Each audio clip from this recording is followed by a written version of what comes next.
Salut aux plus de 5000 participants à cette manifestation aujourd'hui, manifestation unitaire. Ça fait des mois, ça fait des années qu'ils nous expliquent, qu'ils essaient de nous convaincre que notre première préoccupation serait l'immigration et la sécurité. Ils ont perdu la bataille des idées parce que notre préoccupation première, c'est la fin du mois, c'est les revenus. Et c'est pour ça qu'on est là aujourd'hui. Et pas seulement, c'est aussi la réduction du temps de travail et le plein emploi et des garanties pour tous. Le racisme, c'est pas quelque chose de naturel. C'est le produit du système de domination capitaliste. Il l'utilise pour la division de notre classe sociale. Le dumping social aujourd'hui, ce n'est pas de la faute des immigrés. Le dumping social, la raison, c'est qu'ils sont en absence de droits. Et ils y ont droit comme tout le monde. Il faut que l'on gagne là-dessus. J'adresse un salut fraternel et chaleureux à toutes les travailleuses et à tous les travailleurs immigrés, à nos sœurs et nos frères de combat.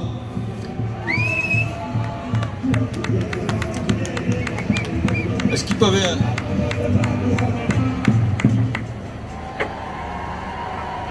Leur parcours à nos frères et sœurs immigrés, il est fait dans la douleur, évidemment, mais malgré ça, ils sont une richesse culturelle, une richesse humaine, et aujourd'hui, ils sont aussi une richesse économique.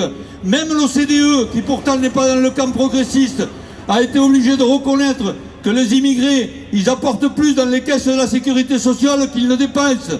On le savait, eh bien aujourd'hui, c'est vérifié.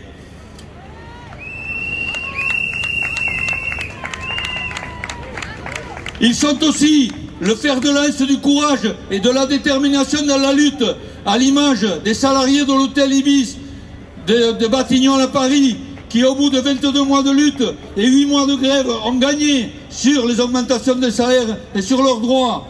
La droite et l'extrême droite forment un même bloc, celui de l'attaque contre les intérêts du monde du travail et contre les intérêts des conquis. Mais nous n'oublions pas non plus celles et ceux qui étaient censés les défendre et qui les ont trahis.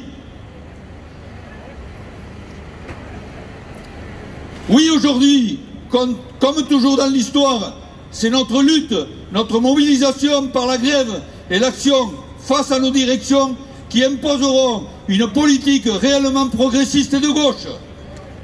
Et pourtant... Pardon.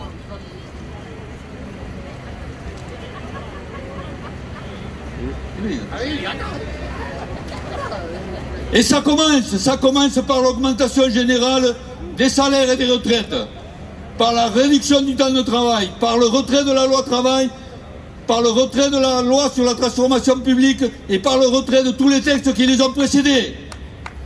La victoire sur l'augmentation du salaire et des retraites sera le début qui débouchera sur toutes les autres. Sur toutes les autres, la France est un pays de bas salaire. La France est un pays de bas salaire. 2 millions de nos salariés sont au SMIC. 30% d'entre eux gagnent moins de 1 500 € par mois. Toulouse, une des plus grandes villes de France, elle n'est que 16 millième sur le classement du revenu des ménages. Et pourtant, malgré tout, on a bien sûr les emplois hautement qualifiés. Mais malgré ça, voilà où se situe Toulouse. Si on prend Saint-Gaudens dans le Sus, 28 millième dans le classement des 37 000 communes. Et pourtant, notre département, il est le 5e sur le PIB au niveau national, au niveau du classement national.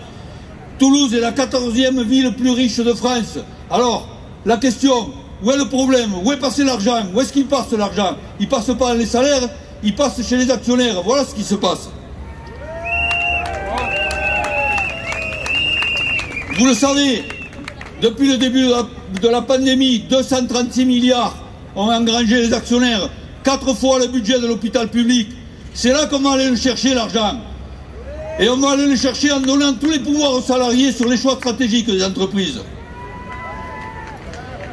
Aujourd'hui, unitairement, syndicalement, on vous appelle à faire grandir la mobilisation par la grève et toutes les actions possibles dans les boîtes. Il faut gagner l'augmentation du SMIC à 2000 € minimum. Il faut gagner l'augmentation générale des salaires et des pensions sur cette base-là. Voilà où est l'objectif. Il est à portée de main et il est gagnable. Parce qu'en face, ils ont la trouille. En face, ils ont la trouille. Et la preuve, c'est qu'ils utilisent l'arme des faibles, celle de la répression syndicale. Et le dernier exemple en date, ils viennent de nos institutions publiques.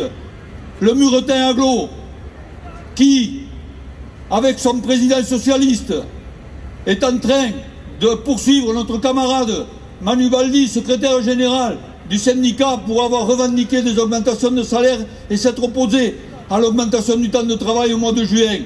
6 mois après, il est toujours revanchard. Ils sont toujours revanchards parce qu'ils ont peur. Ils ne veulent pas de la mobilisation, ils veulent garder la main. Eh bien non, la main, c'est nous qui allons la prendre et on va gagner.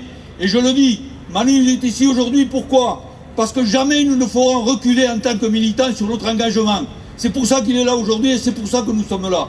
Et donc voilà à quoi on vous appelle à la mobilisation pour aller le plus loin possible et on gagnera. Bravo à toutes et à tous et on continue.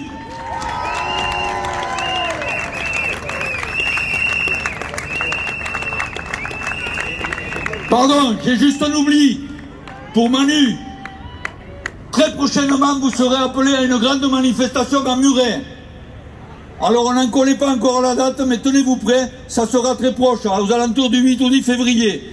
Donc, on vous appellera, d'ores et déjà, on vous appelle à être présent massivement, et on verra après, vous aurez les informations sur la suite.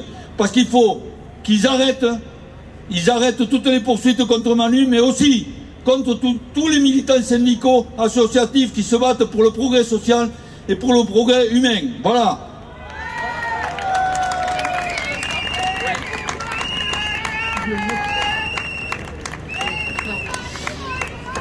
Donc bonjour à toutes et tous. Donc bien évidemment nous sommes tous en solidarité avec le camarade de Muret qui est réprimé actuellement. Donc il n'y a aucune réserve là-dessus. Nous sommes, nous y compris fonction publique d'État, solidaires avec Manu. On voulait vous le dire de façon très spécifique. Et puis dans les annonces aussi aujourd'hui qui nous voient ensemble dans la rue, c'est un autre terrain, mais quand même c'est important pour nous. Je parle au nom de la FSU. Donc il y a un rassemblement devant la préfecture mercredi 16 février à 16h30 en soutien aux familles d'enfants sans papier qu'on a beaucoup dans nos écoles aujourd'hui, qui sont dans des situations extrêmement précaires, avec des parents qui ont la peur au ventre. Et donc régulièrement, dans le cadre du réseau Éducation sans frontières, on interpelle la préfecture, on aide les familles. Et donc aujourd'hui, on appelle à ce rassemblement mercredi 16 à 16h30 devant la préfecture. Merci.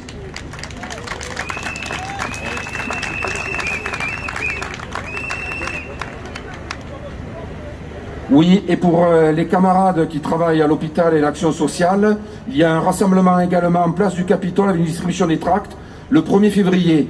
Puisqu'il faut savoir que tous les travailleurs sociaux qui sont dans les secteurs associatifs aujourd'hui n'ont pas été valorisés à hauteur du Ségur et donc continuent à ne pas percevoir les 183 €.